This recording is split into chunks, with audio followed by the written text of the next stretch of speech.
یہ ختم کروں تو قرآن ان ٹاپکس کو بہت زیادہ اٹھاتا ہے اس لیے کہ وہ صرف غیر مسلموں کا مسئلہ نہیں ہے، وہ میرے اور آپ کا بھی مسئلہ ہے۔ ہم کہتے ہیں کہ اللہ ہے، عملی زندگی میں ہم اللہ کو نہیں مانتے۔ ہم کہتے ہیں کہ ایک اللہ ہے، لیکن ذرا سا کوئی عامل ہمیں کسی اور چیز پہ ڈال دے نا تو ہم اس پہ لگ جاتے ہیں۔ زبان سے ہم کہتے ہیں آخرت کو مانتے ہیں، عمل سے لگتا ہے آخرت کو نہیں مانتے۔ تو دنیا کی اتنی ٹینشن لے رہا ہے، اس کا مطلب کیا ہے کہ وہ دنیا کو مسافر خانہ سمجھ ہی نہیں رہا۔ وہ سمجھ رہا ہے مرنے کے بعد میں زندگی کیا ہو جائے گی۔ مجھے ایک بات بتاؤ، ابو طلحہ انصاری رضی اللہ تعالیٰ عنہ کو نبی نے بتایا کہ لن تنالوا البر حتى تنفقوا مما تحبون، قرآن میں یہ آیت نازل ہوئی کہ نیکی کی حقیقت کو اس وقت تک نہیں پہنچ سکتے جب تک محبوب چیز صدقہ نہ کرو۔ وہ لوگ سمجھتے تھے کہ جنت برحق ہے، ہم اللہ کو کچھ دیں گے تو اللہ آخرت میں بڑھا چڑھا کے دے گا۔ حضرت ابو طلحہ یہ آیت نازل ہونے کے بعد آئے، عرض کیا یا رسول اللہ، اللہ نے فرمایا میرا پورا باغ صدقہ۔ یار کہ کسی میں جگر ہے؟ آج باغ سورس آف انکم تھا، سمجھ رہے ہو، پراپرٹی تھی۔ کیا تھی؟ پراپرٹی۔ صدقہ کرنا آسان کام نہیں ہوتا۔ وہ لوگ تو کر لیتے ہیں، خربوں کی جائیدادیں ہیں تو چلو ایک پلاٹ مدرسہ کے لیے 120 گز کا، وہ تو کر لیتے ہیں۔ جن کی پراپرٹی اتنی سی ہو، وہ اتنا بڑا باغ آ کے صدقہ کر رہے ہو، تو نبی نے کیا فرمایا؟ بخن بخن، واہ واہ، ذاک مال رابح، فرمایا تو بڑا قیمتی مال ہے۔ اور ہمارے نبی کا بھی آخرت پر ایمان تھا نا، ظاہر ہے آپ تو ایمان لوگوں کے دلوں میں ڈال رہے تھے، ہمارے نبی نے بھی ان کو حکم کیا دیا اپنے چچا زاد بھائیوں کو دے دو۔ آپ مجھے ایک بات بتاؤ، کوئی بندہ میرا مرید ہو، ابو طلحہ انصاری نبی کے لیے میدان میں گردن کٹانے کے لیے تیار تھے یا نہیں تھے؟ تو جو گردن کٹانے کے لیے تیار ہو وہ پیر و مرشد کو ہدیہ دینے پہ راضی نہیں ہوگا؟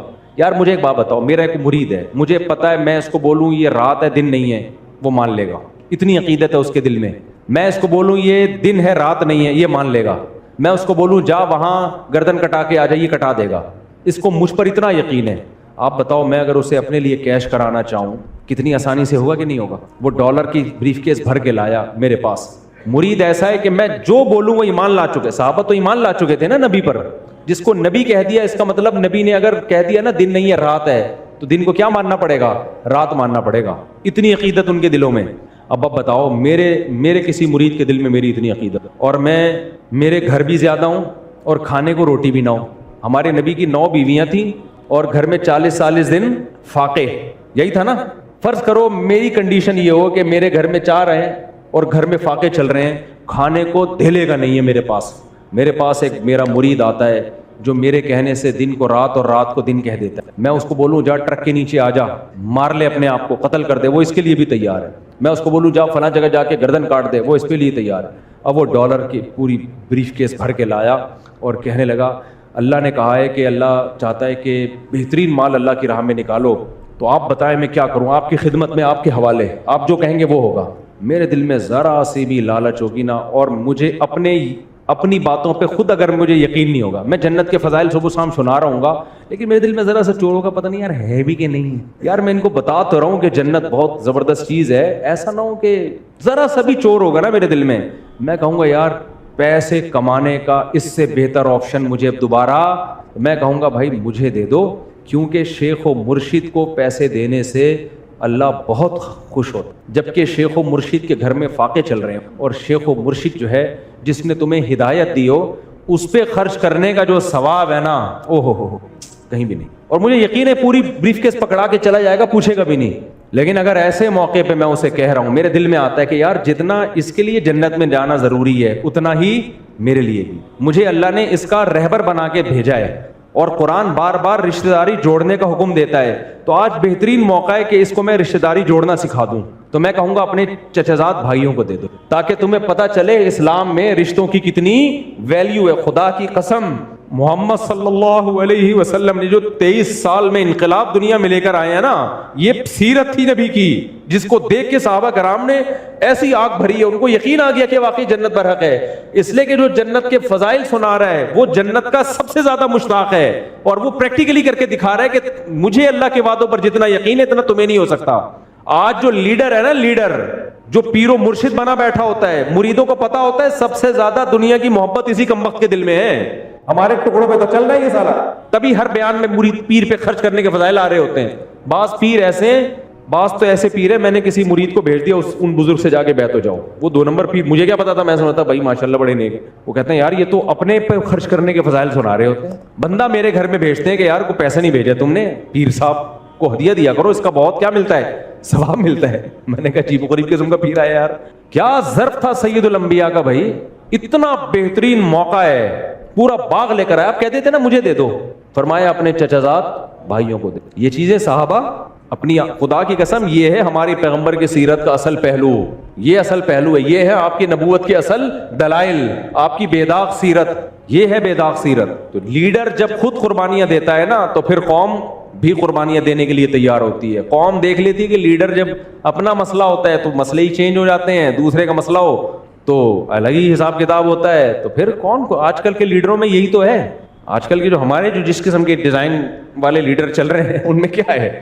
قربانی نہیں ہے بھائی, قربانی نہیں ہے. تو کیسا نبی صلی اللہ علیہ وسلم کا آخرت پر ایمان. غزوہ احد میں جب صحابہ کے قدم اکھڑے ہیں, کیسا حملہ ہوا ہوگا نا کہ صحابہ کے قدم اکھڑ گئے, لیڈر کے قدم, اور آپ کے دانتوں پہ پتھر آ کے لگ رہے ہیں, دانت مبارک آپ کے ٹوٹ گئے. تو صحابہ یہ دیکھ رہے تھے کہ بھائی جو یہ جنت کی باتیں کر رہے ہیں نا, اگر ان کا مقصد دنیا ہوتا, معاذ اللہ جھوٹ بولا ہوتا انہوں نے, تو آج یہ میدان میں اکیلے نہ ڈٹتے. کیونکہ دنیا کے لیے سب کچھ کر رہے ہیں نا, تو پھر دنیا ہی جب جا رہی ہے بھائی, قتل ہی ہو رہے ہیں, تو پھر کیا فائدہ. اور یہی حکمت تھی ہمارے نبی صلی اللہ علیہ وسلم نے غربت کو اختیار کیا. اگر آپ دولت کو اختیار کر لیتے وہ بھی جائز تھا, سلیمان علیہ السلام کے پاس دولت نہیں تھی کیا, ہمارے نبی نے غربت کو اس لیے اختیار کیا کہ آپ آخری نبی ہیں. آخری نبی نے اپنی طرف اعتراضات کی جو انگلیاں تھیں نا جو آپ کی طرف اٹھ سکتی تھیں, ان تمام اٹھنے والی انگلیوں کا راستہ بند کر دیا. ایسی سیرت کے کوئی اعتراض کر ہی نہ سکے آپ کے اوپر کسی بھی طرح سے, ورنہ آپ دولت بھی تو رکھ سکتے تھے, اللہ نے اختیار دیا تھا آپ کو, اور جائز بھی تھا. صحابہ کرام نے دولت نہیں رکھی, دولت بری چیز ہوتی تو ہمارے نبی صحابہ کو رکھنے دیتے, خود نہیں رکھی. فرمایا فاقوں میں ہی رہوں گا میں, تاکہ کوئی انگلی نہ اٹھا سکے کہ یہ سارا معاذ اللہ آپ نے سیٹ اپ بنایا تھا دنیا کمانے کے لیے. نہ بھائی, ہمارے نبی کی سیرت سے پتہ چلتا ہے اس میں دنیا کی محبت کا کوئی دخل نہیں ہے. ایک اور میں مثال دے کے, ابھی اذان کا ٹائم ہو رہا ہے, بس جلدی سے مثال دے دوں.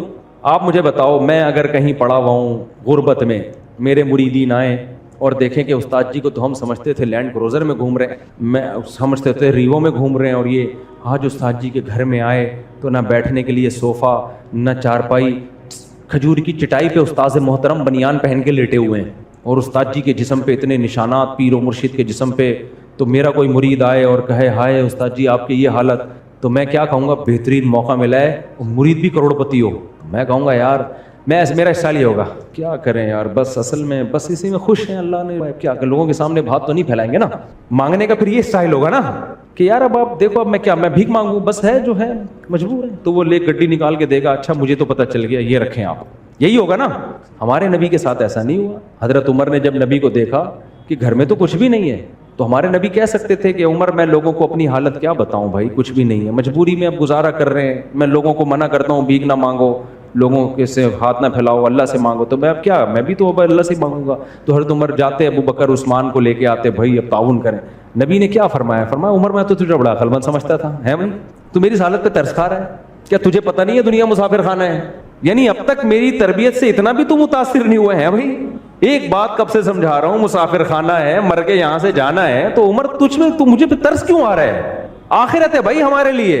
اگر یہ سوچ کے ترس کھاتا ہے کہ کتنی آزمائشیں نبی پر آئیں گی, سمجھ میں آتا ہے بھائی اس پہ کہ میرے پاس پیسہ نہیں ہے, اس پہ تم مجھ پہ ترس کھا رہے ہو.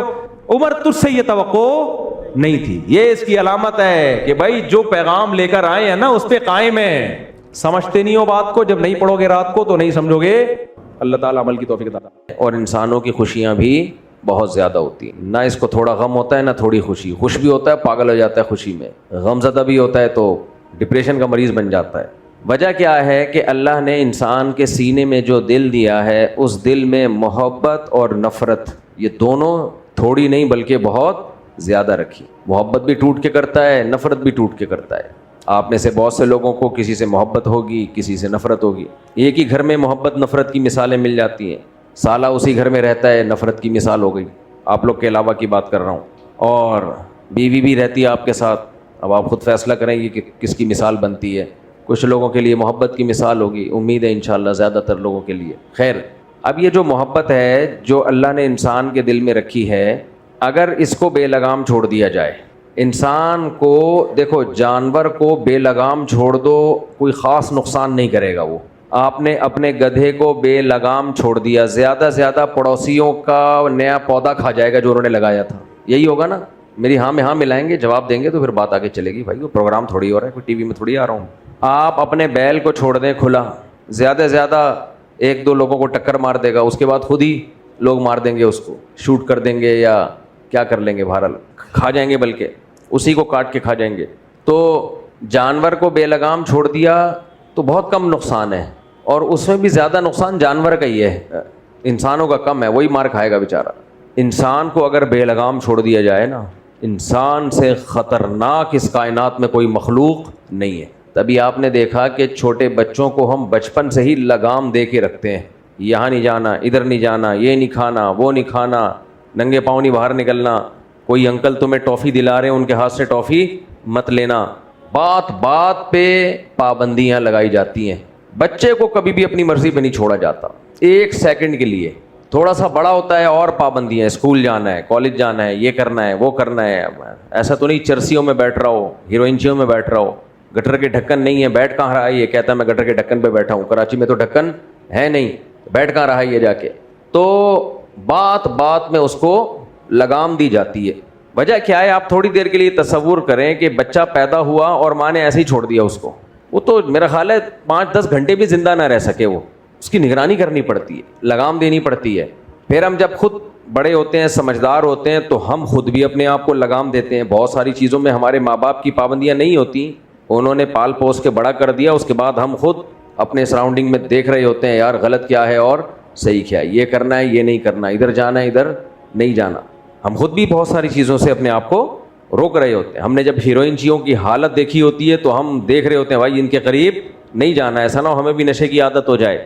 تو خوب سمجھ لو، نبی صلی اللہ علیہ وسلم نے ارشاد فرمایا الا ان فی الجسد مضغہ اذا صلحت صلح الجسد کلہ واذا فسدت فسد الجسد کلہ الا وهو القلب. ہماری باڈی میں ایک چھوٹا سا ٹکڑا ہے، نبی صلی اللہ علیہ وسلم نے فرمایا، لیکن وہ باڈی کا ٹکڑا اتنا پاورفل ہے، جب وہ ٹھیک ہو جائے تو پوری باڈی ٹھیک، اس باڈی سے نکلنے والے اعمال درست ہو جاتے ہیں. جب وہ ٹکڑا خراب ہو جائے تو باڈی سے نکلنے والے اعمال خراب ہو جاتے ہیں.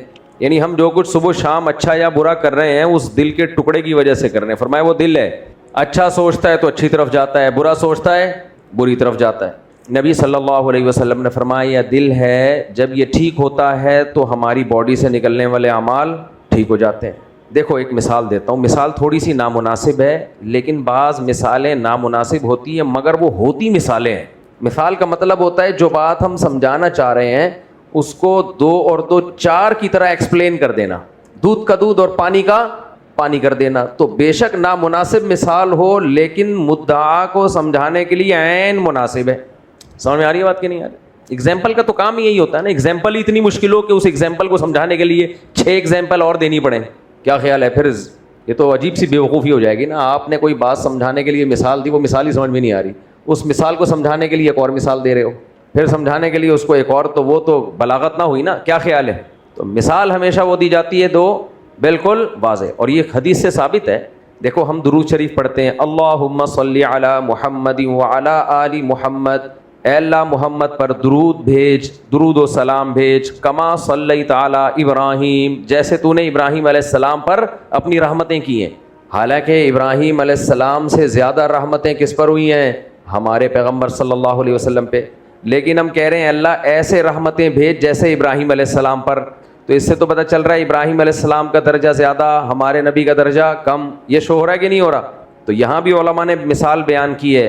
حضرت ابراہیم علیہ السلام پر جو اللہ کی رحمتیں ہیں وہ مشہور بہت ہیں، کیونکہ یہودی بھی مانتے ہیں، قریشی بھی مانتے تھے اور مسیحی بھی مانتے تھے. تو وہ اتنی فیمس تھی کہ مثال جب دی جائے گی، تشبیہ جب دی جائے گی، ہمیشہ مشہور چیز سے دی جاتی ہے. اے اللہ جیسے ان پر رحمتیں ہوئیں پوری دنیا مانتی ہے کہ ہوئی ہیں، ایسے ہی رحمتیں کس پر ہوں؟ محمد صلی اللہ علیہ وسلم پر. اور آج پوری دنیا مان رہی ہے کہ ہمارے نبی پر اللہ کی رحمتیں بہت زیادہ. جو دشمن ہیں وہ بھی مانتے ہیں. نبی جس مشن میں کامیاب ہوئے ہیں اتنے تھوڑے ٹائم میں، دنیا میں کوئی اتنے تھوڑے ٹائم میں اتنا زبردست کامیاب ہوا. 23 سال کے عرصے میں ایسا انقلاب لے کر آئے. آج آپ جمعے کی نماز پڑھنے کیوں آئے ہو؟ 1400 سال پہلے اعلان ہوا تھا اذا نودی للصلاۃ من یوم الجمعۃ فاسعوا الی ذکر اللہ. جمعے کے دن جب اللہ کی طرف بلایا جائے دوڑو اللہ کے ذکر کی طرف. 1400 سال پہلے ایک دفعہ آیت نازل ہوئی ہے. اثر دیکھو 1400 سال کے بعد بھی مسجدیں بھری ہوئی ہوتی ہیں. کوئی اپنے مشن میں ایسا کامیاب ہوا ہے؟ کوئی بھی نہیں ہوا کامیاب. اور قرآن آپ کے لیے امی کا لفظ بار بار استعمال کرتا ہے آپ کی نبوت کو ظاہر کرنے کے لیے. نحن قوم امیون، ہم امی لوگ ہیں، ہم لکھنا پڑھنا نہیں جانتے. دنیا میں کوئی ایسا اسکالر جو لکھنا اور پڑھنا نہ جانتا ہو لیکن پوری دنیا کو پڑھا کے گیا ہو، اس کی کوئی مثال ملتی ہے؟ یہ نبوت کی دلیل ہے. نبی کا امی ہونا معجزہ ہے. میرے اور آپ کے لیے امی ہونا ایک عیب ہے، پیغمبر کے لیے امی ہونا عیب نہیں ہے. یہی تو دلیل نبوت ہے. کون سکھا رہا ہے ان کو جب ان کا کوئی ٹیچر نہیں ہے؟ کون سکھا رہا ہے؟ کہاں سے پڑھ رہے ہیں؟ نہ کون سکھا رہا ہے بھائی؟ اللہ. اس سے پتہ چلتا ہے آپ اپنے دعوے میں سچے ہیں. نبی نے دعویٰ کیا ان ہوا الا وحی یوحی، آپ کی زبان مبارک سے جو لفظ نکلے گا اس کا ذمہ دار کون ہے؟ بولو اللہ ہے. اللہ کہہ رہا ہے یہ میں کہہ رہا ہوں، یہ محمد صلی اللہ علیہ وسلم نہیں کہہ رہے. تبھی نبی کے حکم کو اللہ کا حکم سمجھ کے مانا جاتا ہے. اب سوال پیدا ہوتا ہے ہم آپ کی کیوں مانیں ہم آپ کی؟ اس کا جواب دیا گیا یہ لکھنا پڑھنا نہیں جانتے اس لیے ان کی مانو. کہ پھر بھی تمہیں پڑھا رہے ہیں تو اس کا مطلب انہیں کون پڑھا رہا ہے؟ اللہ. دیکھو لکھنا ایک فن ہے، علم نہیں ہے. اگر کسی شخص کو کمپوزنگ نہیں آتی تو یہ نہیں کہ وہ معاذ اللہ جاہل ہے. ہو سکتا ہے اس نے کمپوزنگ نہ سیکھی ہو، لیکن بڑے بڑے علامے ہم نے دیکھے ہیں کہ وہ کمپوزر سے لکھوا رہے ہوتے ہیں لیکن کمپوزر کے پاس سوائے ٹائپنگ کے اس کو کچھ بھی نہیں آتا. تو ایسے ہی ہاتھ سے الف با تا ثا لکھنا یہ ایک فن ہے، یہ علم نہیں ہے. علم اللہ نے محمد صلی اللہ علیہ وسلم کو دیا اور وہ علم قرآن کی شکل میں آپ پہ نازل ہوا اور نبی کاتبین وحی سے لکھوایا کرتے تھے. تو لکھنے والا وہ نبی کے مقابلے میں اس کی کوئی حیثیت نہیں کیونکہ وہ ایک فن جانتا ہے، الف با تا تھا. اور اللہ نے ہمارے نبی کو وہ فن نہیں سکھایا تاکہ آپ صلی اللہ علیہ وسلم کا معجزہ دنیا کے سامنے ظاہر ہو. تو کاتبین وحی نبی سے سیکھا کرتے تھے علم. ہاں فن آپ کسی سے بھی سیکھ سکتے ہیں. کچھ لوگوں کی رائٹنگ اچھی ہوتی ہے وہ زیادہ اچھا لکھ لیتے ہیں، کچھ کی رائٹنگ اچھی نہیں ہوتی. حالانکہ بعض ایسے لوگ جن کی رائٹنگ نہیں اچھی ہوتی وہ زیادہ پڑھے لکھے ہوتے ہیں. تو علم ایک الگ چیز ہے، فن ایک الگ چیز ہے. فن تو ڈرائیونگ بھی ہے، آپ کو اچھی ڈرائیونگ آتی ہے، یہ علم ہے یا فن ہے؟ یہ فن ہے لیکن آپ اس میں کسی کو گائیڈ نہیں کر سکتے. آپ صرف یہاں سے اٹھا کے چاہے ہوٹل پہ لے گئے، آپ حیدرآباد لے گئے، پشاور لے گئے، یہ کر سکتے ہو آپ. صاحب علم کی سب سے بڑی علامت ہے وہ لوگوں کو گائیڈ کر سکے. لائف اسٹائل کیا ہونا چاہیے، صحیح کیا ہے، غلط کیا ہے، اس جاننے کو کیا کہا جاتا ہے؟ علم. یہ کس کے پاس ہوتا ہے؟ پیغمبروں کے پاس. تو میں اپنی مثال سے ہٹ گیا تھا. وہ میں کون سی مثال بیان کر رہا تھا؟ دل کی تو مثال چل رہی تھی، گردے پر تو آج ٹاپک ہی نہیں تھا ہمارا. خیر، تو نبی صلی اللہ علیہ وسلم نے فرمایا کہ ہاں میں کہہ رہا تھا کہ مثال وہ ہونی چاہیے جو بہت آسان ہو، بہت واضح ہو اور جس سے مدعا ثابت ہو رہا ہو. ابھی دی نہیں ہے، میں تھوڑا سا تڑپا کے دوں گا، تھوڑا سا آپ میں تڑپاؤں گا، آپ پھر دوں گا. میں مثال نہیں دے رہا، جاؤ اگلے جمعے ہوگی مثال. اچھا خیر، دیکھو نبی نے فرمایا جو سینے میں دل ہے وہ جب ٹھیک ہوتا ہے تو اس سے نکلنے والے اعمال ٹھیک، جب وہ خراب ہوتا ہے تو اس سے نکلنے والے اعمال خراب. یعنی سب سے پاورفل موٹیویشن ہمیں کہاں سے ملتی ہے؟ خود اپنے دل سے ملتی ہے. جو موٹیویشنل ہوتا ہے وہ بھی اصل میں ہمارے دل کے پلک پانے کو ٹھیک کر رہا ہوتا ہے، پلک پانا لے کے دل کی سیٹنگ کو ٹھیک کر رہا ہوتا ہے. وہ الگ بات ہے، ٹھیک کے بجائے آج کل خراب زیادہ کر رہا ہوتا ہے وہ. دیکھو ایک رات کو 2 بجے آپ کی معشوقہ کا فون آ جائے، اب یہ وہ نامناسب مثال جو کہ عین مناسب ہے. رات کو 2:30 بجے فون آ جائے کہ قائد اعظم کے مزار پہ آ جاؤ. ابھی کوئی ٹائم ہے کہیں جانے کا ہے بھائی؟ اور بلا بھی کہاں رہے ہو بھائی؟ فاتحہ پڑھنی ہے تو دوپہر نہیں جا سکتے. آپ کے ابا نے کہا کتنا اچھا رشتہ ہے آپ کا اپنے ابا کے ساتھ. ابا اور اماں سے اچھا کون سا رشتہ ہو سکتا ہے بھائی؟ ابا نے کہا رات 2:30 بجے جا روٹی لے کے آ، سوتے ہوئے کو اٹھایا، جا پانی لے کے آ، یہاں سے جانا ہے یہاں لے کر آنا ہے. آپ کو کتنی ٹینشن ہوگی. ابا کیا آپ کے ابا بھی اسی طرح آپ کو 2:30 بجے اٹھا کے پانی مانگتے تھے؟ خیر آپ لے آؤ گے اگر شریف آدمی ہوگے. اور یہاں رات کو 2:30 بجے کولر پہ جانے کو نہیں کہا جا رہا، یہاں رات کو 2:30 بجے کہاں بلایا جا رہا ہے؟ قائد اعظم کے مزار. کام کوئی نہیں ہے، بس 2 منٹ کی ملاقات ہے بھائی. فون پہ بتا دو نہ، بلکہ آپ یہ بھی نہیں بولو گے فون پہ بتاؤ، آپ بولو گے مجھے فیس ٹو فیس بتاؤ. آپ کی معشوقہ نے کہا انتہائی فضول بات ہے بھائی، فضول بات ہی سننا چاہتا ہوں. کتنی پاورفل موٹیویشن ہے یہ. کوئی کام نہیں ہے، کوئی بات نہیں ہے اس کے پاس، بے وقت اور بے موقع قائد اعظم نے یہ ملک اس لیے بنایا تھا کہ میرے مزار پہ ڈیٹے مارو ہیں؟ ملک کے ساتھ بھی بے وفائی، قائد اعظم کے ساتھ بھی غداری، بے شرمی کی انتہا، بدتمیزی کی انتہا. نہ بائک ہے اس وقت، نہ گاڑی مل رہی ہے، نہ ٹیکسی مل رہی ہے، لیکن پان گٹکے کے پیسے نہیں ہیں اور ان ڈرائیو کروا رہا ہے. دوستوں سے جا کے کئی 10-15 دوستوں کو 2:30 بجے اٹھا دے گا، یار تھوڑے سے پیسے چاہیے مجھے، فوراً قائد اعظم کے مزار پہنچنا ہے. یہ کہاں سے آ گئی موٹیویشن اس کے پاس میرے بھائی؟ نامناسب کام کر رہا ہے، بے تکے کام کر رہا ہے، بے وقت کام کر رہا ہے، ایسا کام جس کا نہ دین میں کوئی فائدہ نہ دنیا میں. دنیا میں ایک وقتی طور پر ہوس ہے تھوڑی دیر کی، محبوبہ سے ملاقات بس. اچھا آپ کو ایک بات بتاؤں، انگریزوں میں یہ بھی ختم ہو گیا. انگریزوں کی فرینڈ اس کو رات کو 2:30 بجے بلایا نا، وہ نہیں آئے گا، کہے گا بھاڑ میں جا، ٹائم نہیں ہے میرے پاس. وجہ پتہ ہے کیا ہے؟ حرام اتنا انہوں نے کر لیا کہ ان کے دل میں محبتیں جو حرام ہے نا وہ والی بھی ختم ہو گئی کم بختوں کے دل میں. حلال تو دور کی بات، ان کی زندگیاں کیا ہو گئی ہیں؟ بے رونق. بس ایک پیسہ ہے جو ان کو اٹھا دیتا ہے ٹائم پہ، اور اس کے علاوہ کچھ بھی نہیں بچا. زندگی کی رنگینیاں ہماری ہیں، ان کی نہیں ہیں. ان کے صرف سڑکیں اچھی رنگین ہیں، دل جو ہے نا، دل ہمارے رنگین ہیں. ان لوگوں کے غیر مسلموں کے دل ختم، محبتیں ختم، کتے متے سے جو مل جاتی ہے بس وہ چل رہی ہے آج کل. تو آپ ایک دم بھاگے بھاگے پہنچو گے، ان ڈرائیو کرو گے، بائک لوگے کہیں سے، بائک کا پیٹرول ختم ہو گیا، پیدل لے کے جاؤ گے، پیٹرول پمپ پنچر ہو گئی، پیدل لے کے جاؤ گے، پہنچنے کی کوشش کرو گے. یہ ہے محبت جو آپ کو کھینچتی ہوئی لے کے جا رہی ہے. حالانکہ اس محبت کے آگے اندھیرے ہی اندھیرے ہیں. شادی ہو جائے تو ایسی لڑکی جو 2:30 بجے قائد اعظم کے مزار پہ مل رہی ہو، خاندانی ہو سکتی ہے وہ، بولو اس نے آپ کو بجانا ہے، ایسا بجانا ہے نا آپ کی طبیعت سیٹ ہو جائے گی. وجہ اس کی ہے کہ جو اتنی بولڈ ہے اور یہ سلوک کر رہی ہے آپ کے ساتھ، تو کیا بعد میں کیا، تبھی لوگ کہتے ہیں نا خاندانی جگہوں آپ بھی سیٹ نہیں ہو، اس کی بھی علامت ہے نا. آپ اس کے ساتھ اچھے ہو گے نہ وہ، تبھی طلاقیں دیکھو دے تنا دن. جتنے نکاح ہو رہے ہیں نا، لگتا ہے ان طلاقوں کو دیکھ کے اتنی طلاقیں ہو رہی ہیں، ایسا لگتا ہے. کیونکہ خاندانی لوگ ختم، خاندانی عورتیں بھی ختم، خاندانی مرد بھی مارکیٹ سے شارٹ. تو خیر یہ محبت ہے جو آپ کو کھینچ کے وہاں لے گئی. تو اس سے پتہ چل، اسی طرح نفرت بھی کام کرواتی ہے. بعض دفعہ نفرت میں آدمی چلا جاتا ہے، ماروں گا، پکڑوں گا، قتل کرنا ہے. دشمنیوں میں لوگ کیا کچھ کر رہے ہوتے ہیں. جس کا دل محبت اور نفرت سے خالی ہے اس کی زندگی بورنگ لائف. سمجھ میں آ رہی ہے بات؟ اس کی زندگی کیا ہے؟ بورنگ. بہت سے نوجوان ہیں ان کو ان کا پیار نہیں ملا تو بورنگ لائف. اکثر کہہ رہے ہوتے ہیں مجھے آ کے میں بہت ٹینشن میں ہوں. میں نے کہا کس بات کی؟ کہہ رہے ہیں پتہ نہیں سب کچھ سیٹ ہے پھر بھی ٹینشن میں. تو میں یہ عرض کر رہا تھا کہ جیسے ہمارے اعمال کو لگام دینے کی ضرورت ہے، کنٹرول کرنے کی ضرورت ہے ہماری باڈی سے نکلنے والے اعمال کو، تو آپ بتاؤ اس دل کو کنٹرول کرنے کی ضرورت نہیں ہے جس سے یہ اعمال نکلتے ہیں، جو بادشاہ ہے پوری باڈی کا. اس کو ایسا بے لگام چھوڑا ہوا ہے، جس سے چاہے محبت کر لے، جس سے چاہے نفرت کر لے. او نانا میرے بھائی، اگر محبت کسی سے کر لو گے تو پھر وہ محبت تم سے بہت سے کام کروائے گی.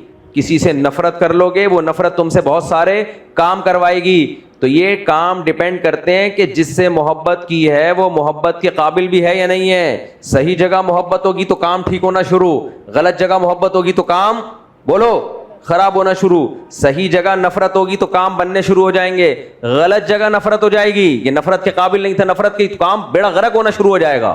آج ماں باپ بچوں کی تربیت میں دل کو فوکس ہی نہیں کرتے کہ اس کے دل میں کس کی محبت ڈالی جائے اور کس کی نفرت ڈالی جائے.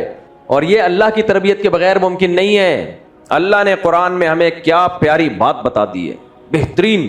یہ پیکج غیر مسلموں کے پاس نہیں ہے کہ کس سے محبت کرنی ہے، کتنی کرنی ہے. یہ پیکج ہے غیر مسلموں کے پاس. حالانکہ میرے بھائی ہر عمل کی جڑ کیا ہے؟ تو محبت ہے. پیسوں سے محبت ہو گئی، دن رات گدھے کی طرح پیسہ کمائے گا، دن رات کیا کرے گا؟ بچپن سے سنتا آ رہا ہے پیسہ بڑی چیز ہے. بچپن سے کیا سنتا آ رہا ہے؟ یہ پیسہ کیا ہے؟ بڑی چیز. رشتہ داروں میں دیکھ رہا ہے جس کے پاس پیسہ ہے سب جا کے السلام علیکم السلام علیکم، اور جس کے پاس پیسہ نہیں ہے کوئی اس کو لفٹ نہیں کرا رہا. تو محبت کس کی پیدا ہو رہی ہے؟ بولو نا، دولت کی، پیسے کی. دفتروں میں جاتا ہے ہر جگہ پیسے والے کی عزت. نکاح کا پیغام بھیجو، پیسہ ہے تو ہو رہی ہے، نہیں ہو رہا تو نہیں ہو رہی. ہر جگہ پیسہ پیسہ پیسہ. یوٹیوب آن کرتا ہے پیسہ کمانے کے طریقے. ایک ایپ آن کیا، وہ بتا رہی ہے کہ آئیے ہم آپ کو بتاتے ہیں 1 مہینے میں آپ کروڑ پتی کیسے بن سکتے ہیں. وہ بتا اس لیے رہا ہے کہ وہ ٹرائی کر رہا ہے کہ شاید اس طرح میں 1 کروڑ پتی بن جاؤں.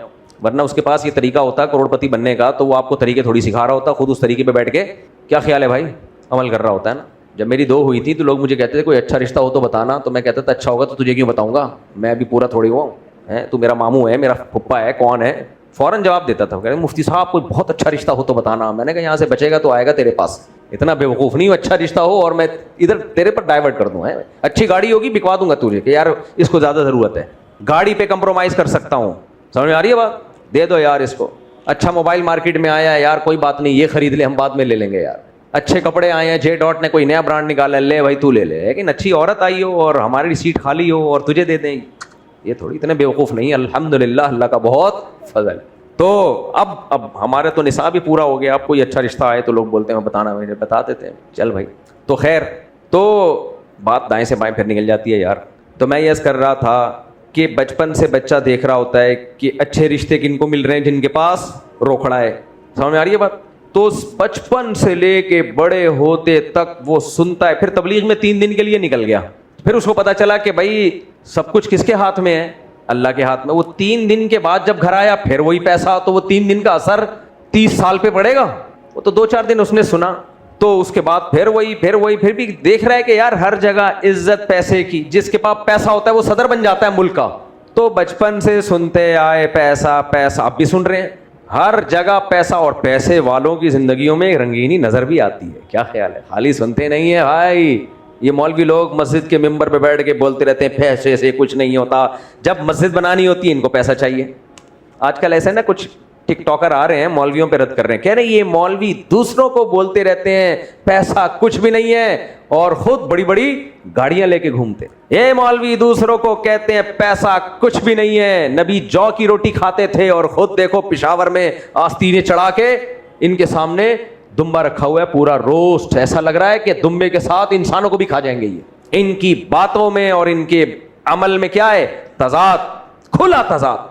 دنیا کو کہتے ہیں مسافر خانہ ہے, یہاں سے ہم نے جانا ہے. وہ میں نے قصہ سنایا تھا نا, جب ہم نے تیسری شادی کی ہے, اللہ معاف فرمائے, تو یہاں ایک بزرگ آئے میرے گھر کے باہر, گاڑیوں کا رش دیکھ کے نا, ابھی تو انہوں نے نماز پڑھنا بھی چھوڑ دی, یہاں سے چلے ہی گئے ہیں, ایسا بدگمان ہوئے مجھے لگتا ہے. گاڑیوں کا رش دیکھا, بولا یہ کیا ہے, انہوں نے کہا امام صاحب نے ایک اور شادی کی ہے. جو کانپے ہیں بیچارے وہ غصے سے, بولے ممبر پہ بیٹھ کے بولتے ہیں دنیا مسافر خانہ ہے, اور حرکتیں دیکھو ان کی. جو دنیا کو مسافر خانہ سمجھتا ہے کہ سفر ہے, وہ یہ کر رہا ہوتا ہے, بریکیں ہی نہیں لگ رہی. تو یہ بہت سے لوگوں کو اشکال ہوتا ہے, یہ مولانا لوگ ممبروں پہ اور مسجدوں میں لوگوں کو کہہ رہے ہوتے ہیں پیسہ کچھ نہیں ہے, اور مسجد کے لیے بھی ان کو کیا چاہیے, پیسہ, مدرسے کے لیے بھی کیا چاہیے, پیسہ, اپنے لیے بھی کیا چاہیے, تنخواہ بڑھاؤ ہماری, باتیں کر رہے ہوتے ہیں نا مسجدوں میں. تو بچہ صبح شام دیکھتا ہے, بولتا ہے بھائی پیسہ کیا ہے, پیسہ ہی پیسہ, اصل چیز کیا ہے, پیسہ. یہ سب مذہب کی باتیں ہیں. میں کمنٹس لوگوں کے پڑھتا ہوں, خاص طور پہ کسی غیر مسلم نے بیان میں کمنٹ کیا نا, وہ لازمی پڑھتا ہوں. غیر مسلم نے کہا مذہب ہمیشہ اللاجیکل باتیں کرتا ہے جو گراؤنڈ ریئلٹی سے میچ نہیں کرتی. سمجھ میں آ رہی بات, میں اس کی بات نقل کر رہا ہوں, میں نہیں کہہ رہا. یہ وجہ کیا ہے کہ اس نے یہ بات اس لیے کی کہ مذہب کی جو ایکسپلینیشن تھی, جس نے ایکسپلین کیا وہ ٹھیک نہیں کیا. یہ ہمارے اکثر خطیب کر رہے ہوتے ہیں پیسے سے کچھ نہیں ہوتا. اور بھائی قرآن کہتا ہے جعل اللہ لکم قیاما, اس پیسے سے اللہ نے تمہاری زندگی رکھی ہوئی ہے. زندگی کے سارے کام اللہ کس کے ذریعے کراتا ہے, پیسے کے ذریعے. تو قرآن کہہ رہا ہے. سوال پیدا ہوتا ہے مفتی صاحب آپ کس قسم کی باتیں کر رہے ہیں, آپ کہہ رہے ہیں قرآن کہتا ہے کہ پیسے سے سب کچھ ہوتا ہے, ہم نے تو مولاناؤں سے ہی سنا ہے کہ پیسہ کچھ نہیں ہے. بھائی صاحب پیسہ کچھ نہیں ہے, آخرت کے مقابلے میں, بڑی چیز کے مقابلے میں چھوٹی چیز کی کوئی حیثیت نہیں ہوتی. تو جب بڑی کے مقابلے میں ہوگا تو حیثیت نہیں ہوگی, مقابلہ نہیں ہے تو حیثیت ہی حیثیت ہے. سمجھ میں آ رہی ہے بات, نہیں آ رہی سمجھ میں؟ دیکھو اس کی میں ایک اور مثال دیتا ہوں. میں نے کہا نا مثالوں سے بات سمجھ میں آتی ہے. 2 آدمی ٹرین میں سفر کر رہے تھے, آمنے سامنے بیٹھے ہوئے تھے, دونوں کی بڑی بڑی مونچھیں. ایک نے دوسرے سے پوچھا تیرے کتنے بچے ہیں, اس نے مونچھوں کو تاؤ دیا ایسے کر کے, بولا 12, 1 درجن بچے. اس نے پوچھا تیرے کتنے ہیں, اس نے کہا 24. پرانے والے نے اپنی مونچھوں کو نیچے گرا لی. نہیں آئی سمجھ میں بات؟ میرا خیال ہے دیکھو محلے کا کوئی دادا ہو, محلے کا ہوتے ہیں نا ہر محلے میں, اب تو کم ہو گئے سسٹم, جب سے آئے تھوڑے دادے وادے بھی مارکیٹ سے شارٹ ہوئے. ایک دادا نے بولے جب ہم دادا ہیں تو تمہاری دادا گیری کی کیا ضرورت ہے. کوئی بندہ آیا, آپ تھے, آپ کا قد ہے 4 فٹ, آپ کی لڑائی ہوئی, آپ نے اپنی مدد کے لیے بلایا 5 فٹ کے آدمی کو. آپ کے لحاظ سے تو بہت طاقتور ہے یا نہیں ہے, لیکن 6 فٹ کے بندے کے سامنے اس کی کوئی حیثیت رہے گی؟ دیکھو دنیا کا جو نظام ہے نا یہ پورا تقابل پہ چل رہا ہے, کمپیئر کرنا. کل ایک صاحب آئے پوچھنے لگے کوئی اپنے بیٹے کے بارے میں کہ یہ کہہ رہا ہے یہ کریں گے, اس میں یہ نقصان ہے, یہ کروں گا اس میں یہ نقصان ہے. یہ بیچارہ وہمی ہو گیا ہے, میں نے اس کو ایک مثال دی, میں نے کہا پوری دنیا کا نظام جس سسٹم پہ چل رہا ہے وہ سسٹم یہ ہے کہ جس کام کے کرنے یا نہ کرنے میں بھی نقصان ہو, نہ کرنے میں بھی نقصان ہو, تو دیکھا جاتا ہے کم نقصان کس میں ہے. کام چھوڑا نہیں جائے گا. رسک اور بینیفٹس کو ہمیشہ کیا کیا جاتا ہے, بیلنس. ڈاکٹر آپ کو انجیکشن لگاتا ہے, دیکھتا ہے انجیکشن کے سائڈ افیکٹ زیادہ ہیں یا فائدے زیادہ ہیں, فائدے زیادہ ہو تو ٹھوک دے گا انجیکشن, فائدے کم ہو تو نہیں ٹھوکے گا. اگر آپ نے زندگی ان اصولوں پہ گزاری کہ نہیں جی ایسا کام جس میں رسک 0 ہو اور فائدہ 100% ہو, تو اس کا مطلب زندگی میں 2-4 کام ہی کر سکو گے آپ. ساری زندگی ہاتھ پہ ہاتھ رکھ کے بیٹھے رہو. ہر کام میں رسک ہوتا ہے, حتیٰ کہ کسی جاب میں بالکل بھی رسک نہیں ہے. یہ رسک تو ہے نا جب آپ گھر سے باہر نکلتے ہو کوئی ٹرک کچل کے چلا جائے, ایکسیڈنٹ نہ ہو جائے, یہ رسک تو لیتے ہو آپ. کیا خیال ہے؟ ہوائی جہاز میں بھی جب آپ بیٹھتے ہو تباہ ہونے کا رسک ہوتا ہے. یہ نہیں ہوتا کہ جہاز کا 100% کوئی گارنٹی لے لے تباہی نہیں ہو سکتا. نہیں بھائی, یہ جتنے تباہ ہوئے ہیں ان کی سب کی 100% گارنٹیاں تھیں. تو دنیا کی آخرت کے مقابلے میں کوئی حیثیت بولو نہیں ہے. ماں باپ بچے کو یہ تو سکھاتے ہیں, پیسہ ہر جگہ اس کو کیا نظر آ رہا ہے, دولت پیسہ, دولت پیسہ, ہر جگہ یہ نظر آ رہا ہے. قبرستان نظر نہیں آ رہا اس کو. نبی صلی اللہ علیہ وسلم نے جہاں یہ بتایا نا, قرآن میں آتا ہے کہ اللہ نے اس پیسے سے تمہاری زندگی جوڑ دی ہے, وہاں اس قرآن نے یہ بھی بتایا الہاکم التکاثر حتی زرتم المقابر, تم دنیا کی دوڑ میں ایک دوسرے سے آگے بڑھتے بڑھتے بالآخر کہاں پہنچتے ہو, قبر میں. وہاں جا کے تمہیں اندازہ ہوتا ہے کہ جس دوڑ میں ہم نے ریس لگائی ہے اس کا نتیجہ کیا نکلا ہے, قبر. جو ہارنے والا وہ بھی قبر میں, جیتنے والا وہ بھی قبر میں. ختم کہانی, ٹھش, اس غبارے سے ہوا نکل گئی. تو یہ بھی تو ایک حقیقت ہے میرے بھائی. یہ کیوں نہیں بچے کو بتاتے, بیٹا پیسہ بہت کچھ ہے, آخرت کے مقابلے میں 0. پیسہ کمانے کی کوشش کرو لیکن خدا کو ناراض کر کے نہیں, کیونکہ خدا کی رضا سب سے سپیریئر. پھر اس کو مثالیں دے بچے کو. موسیٰ علیہ السلام کے پاس پیسہ تھا یا نہیں تھا؟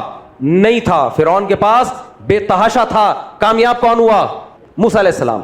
اگر لائف اسٹائل دیکھتے اس زمانے میں تو اس وقت دھوکے میں آتے آپ. فرعون کے محل میں نہریں جاری ہیں. لوگ کہتے ہیں نا گراؤنڈ ریئلٹی کو دیکھو, ریئلٹی تو یہ کہہ رہی ہے جو غریب کے جس ٹینشن میں غریب ہے, مالدار اس ٹینشن سے آزاد ہیں. تو بھائی یہ تو ریئلٹی اس دور میں بھی تھی, جو ریئلٹی نہیں ہے اصل میں ریئلٹی کچھ اور ہے. یہ نظر کا دھوکہ ہے. اسی دھوکے نے فرعون کی کھوپڑی خراب کی تھی. فرعون کی کھوپڑی صحیح تھی یا خراب تھی, پہلے تو مجھے یہ بتاؤ. فرعون کی کھوپڑی تھوڑی خراب نہیں تھی, بہت زیادہ خراب ہو گئی. حضرت موسیٰ کے معجزے اپنی آنکھوں سے دیکھ رہا ہے, لاٹھی کو سانپ بنتا ہوا, بلکہ اپنے محل میں پالا. موسیٰ علیہ السلام کے کیریکٹر سے فرعون سے زیادہ کون واقف ہوگا؟ اللہ نے اسی محل میں پلوایا تاکہ کیریکٹر پہ کوئی انگلی نہ اٹھا سکے. فرعون کے محل میں پلوایا کہ تمہاری نظروں کے سامنے بڑا ہوگا, تم یہ الزام نہیں لگا سکتے کہ یہ معاذ اللہ دنیا کی لالچ میں یہ سب کچھ کر رہے ہیں. اتنے معجزے دیکھے, اتنے معجزے دیکھے, لیکن ایک ہی چیز نے اس کی کھوپڑی خراب کی. ام انا خیر من ھذا الذی ھو مہین. جب بھی جلسہ ہوتا نا, سیاسی جلسہ فرعون کا, فرعون دیکھ رہا تھا لوگ موسیٰ علیہ السلام کی باتوں کو مان رہے ہیں. فرعون جلسے کرتا, لوگوں کو جمع کر کے کہتا ام انا خیر من ھذا الذی ھو مہین, بتاؤ میں زیادہ بہتر ہوں یا یہ. ھذا عربی میں انسان کی طرف جب اشارہ کیا جائے تو بسا اوقات اس سے توہین مراد ہوتی ہے. دیکھو پروناؤن ہوتا ہے نا انسان کے لیے, دس اور دیٹ کا لفظ تھوڑی استعمال کیا جاتا ہے. دس دیٹ اکثر بے جان چیزوں کے لیے, انسانوں کے لیے ہی اور شی کے الفاظ استعمال ہوتے ہیں. کم بخت ہی کا لفظ استعمال نہیں کر رہا, ہادا دس کا لفظ استعمال کر رہا ہے. جتنی توہین کر سکتا تھا کر رہا. کیا کہا فرعون نے جلسے کے دوران؟ ام انا خیر من ھذا الذی ھو مہین. لوگوں دھوکے میں نہ آؤ, ریئلٹی کو دیکھو. مذہب کی باتیں اللاجیکل ہوتی ہیں. مذہب کہہ رہا ہے کہ موسیٰ کامیاب اور میں ناکام, لیکن ریئلٹی کیا کہہ رہی ہے؟ معاذ اللہ موسیٰ ناکام اور میں کامیاب. وہ کہہ رہے ھذہ الانہار تجری من تحتی, میرا محل دیکھو کیسی نہریں بہ رہی ہیں اس محل میں, میرے باغات دیکھو, میری پراپرٹی دیکھو, مجھے دیکھو, میرا لائف اسٹائل دیکھو کیسا شاہانہ. اور موسیٰ کلیم اللہ کے پاس پیسے ہی نہیں ہے, مسکینوں والی زندگی ہے. کون کامیاب ہے؟ سب لوگ کہتے آپ. جلسے میں جتنے بھی لوگ شریک ہوتے وہ سب کیا کہتے؟ یار کیا ہو گیا بھائی؟ فرعون کہتے آپ کامیاب. موسیٰ علیہ السلام کدھر سے کامیاب ہو گئے؟ نہ کوئی پراپرٹی ہے ان کے پاس, نہ کوئی گھر ہے, نہ کوئی گاڑی ہے, نہ کوئی بنگلہ ہے. ایک وقت کھانے کو ملتا ہے, دوسرے وقت خالی پیٹ سوتے ہیں. یہ تو ان کی زندگی ہے. اس ریئلٹی نے کھوپڑی خراب کی کس کی؟ فرعون. بھائی یہ یقیناً قارون جو تھا نا, قارون, اس کو موسیٰ علیہ السلام نے کیا کہا؟ یہ نہیں کہا کہ یہ پیسہ غلط ہے, بہت پیسہ تھا اس کے پاس. اس کو یہ نہیں کہا پیسہ غلط ہے. انہوں نے کہا وابتغی فیما آتاک اللہ الدار الآخرہ. او بھائی ایک زندگی آنے والی ہے جو اس سے اربوں کھربوں سال بڑی ہے, تو اس پیسے سے وہاں کے لیے کیا کر رہا ہے؟ ابے دیکھو کسی کے پاس پیسہ ہو اور صبح شام پان گٹکوں شراب کباب میں اڑا رہا ہو, لوگ کہیں گے نا کم بخت کل ریٹائرمنٹ کے لیے کیا بچایا ہوا ہے تو نے, کہتے ہیں کہ نہیں کہتے؟ مرے گا اپنے بچوں کے لیے کیا چھوڑ رہا ہے؟ 2-4 لے لے یار, پلاٹ لے کے ڈال دیں ان کے لیے. کہہ رہے ہوتے ہیں کہ نہیں کہہ رہے ہوتے؟ دنیا میں ہر عقل مند آئندہ آنے والے کل کے لیے آج سے پلاننگ کرتا ہے. کیا خیال ہے, کرتا ہے کہ نہیں کرتا؟ آج سے کرتا ہے پلاننگ. ابھی سے سارا اڑا دے گا, لوگ بولیں گے کل کے بھیک مانگے گا لوگوں سے. قرآن نے بھی کہا ہے کہ بھائی بھیک نہ مانگو, اعتدال سے خرچ کرو, چادر دیکھ کے پاؤں پھیلاؤ. تو موسیٰ علیہ السلام نے فرعون سے کہا کہ 10-20 سال کے بعد جو کل آئے گا اس کے لیے تو نے اتنے خزانے جمع کر لیے ہیں کہ خزانوں کی چابیاں لوگ نوکر لے کے چل رہے ہوتے ہیں. جو 10-20 سال والی زندگی, جو کروڑوں اربوں سال والی زندگی ہے, موت کے بعد جب اللہ کے سامنے حساب و کتاب ہوگا, اس پیسے کو وہاں کے لیے نے کیا کیا ہے؟ دوسری بات فرعون نے قارون سے حضرت موسیٰ علیہ السلام نے یہ بھی کہی, قارون سے موسیٰ علیہ السلام نے یہ بھی کہی کہ یہ پیسہ تجھے اللہ نے دیا ہے تو اس اللہ کے شکر کے طور پر نے اللہ کی مخلوق پہ کتنا خرچ کیا. لیکن قارون کی کھوپڑی ریالٹی کو دیکھ کر کیا ہو چکی تھی؟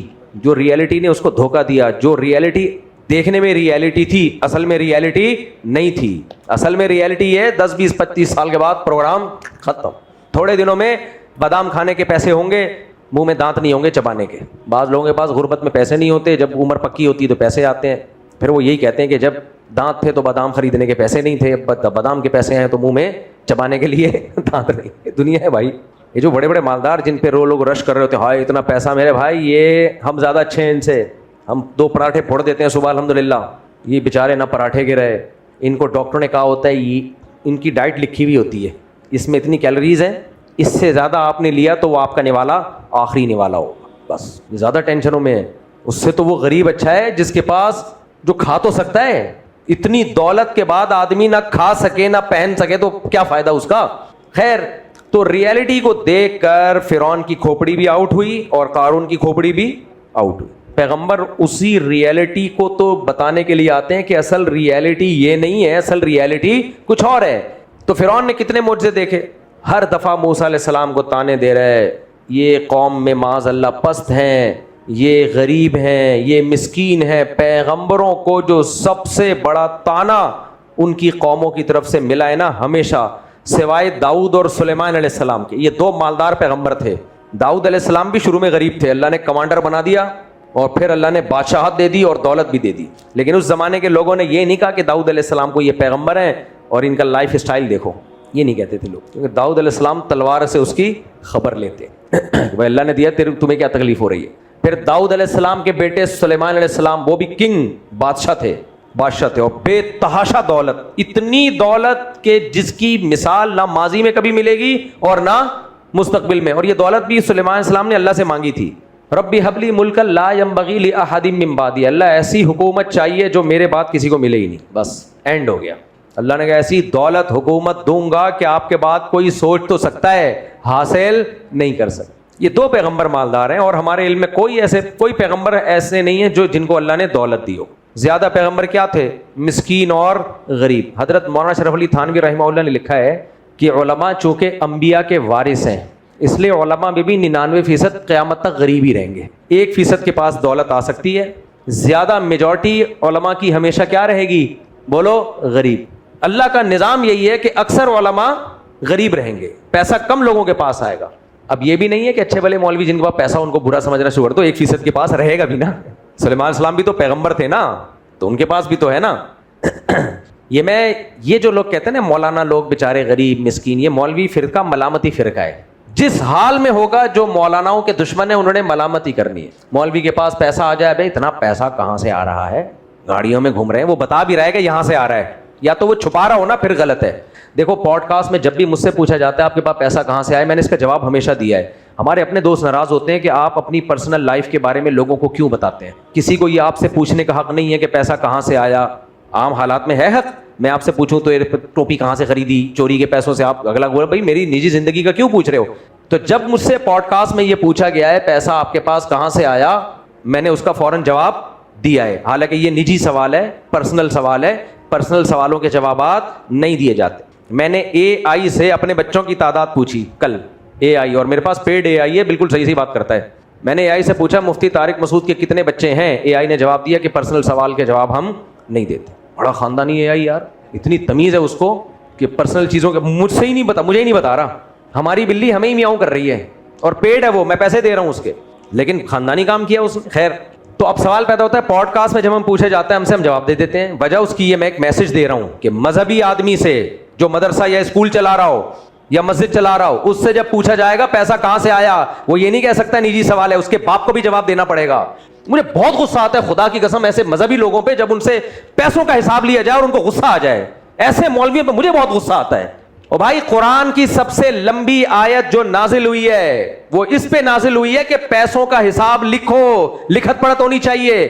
دو بندوں کے درمیان معاملہ ہو وہ لکھت پڑھت پر ہو. آپ مسجد کا چندہ لے رہے ہو, کوئی پوچھنے والا نہیں ہے کدھر جا رہا ہے, اس کی رسیدیں کہاں ہیں, اس مزدور کو کتنا دیا, بلڈر کو کتنا دیا, کوئی امام سے پوچھنے والا نہیں ہے. پوچھو تو امام صاحب جہنم کے فتوے لگانا شروع کر دیتے ہیں. اور یہ حرام کاری ہے بھائی صاحب. مجھے پتا ہے میرا لہجہ تھوڑا سخت ہو رہا ہے, اکاؤنٹیبلٹی ہے اسلام میں. عمر بن خطاب سے پوچھا جا رہا ہے یہ مال غنیمت میں 2 جوڑے آپ کے پاس کہاں سے آ گئے. حضرت عمر کو تو غصہ نہیں آیا, تم کون ہوتے ہو پوچھنے والے. حضرت عمر جواب دینے کے اہل تھے, کیونکہ حضرت سارا مال غنیمت تو آپ کے پاس آ رہا ہے, تو آپ کے پاس تو یہ طاقت ہے کہ ایک کے بجائے 2 جوڑے رکھ لیں. نارمل عام آدمی سے نہیں پوچھا جائے گا, لیکن آپ سے پوچھا جائے گا. حضرت عمر کو تو غصہ نہیں آیا کیونکہ کلیئر تھے. فرمایا بھائی یہ میرے بیٹے نے اپنا کپڑا بھی مجھے گفٹ دیا ہے, انہیں تو غصہ نہیں آیا. آج پوچھ لو کسی مدرسے کے محتمم سے, بھائی صاحب یہ پیسہ کہاں سے آ رہا ہے, کدھر جا رہا ہے, نہیں آ رہی میرا خیال ہے بات سمجھ میں.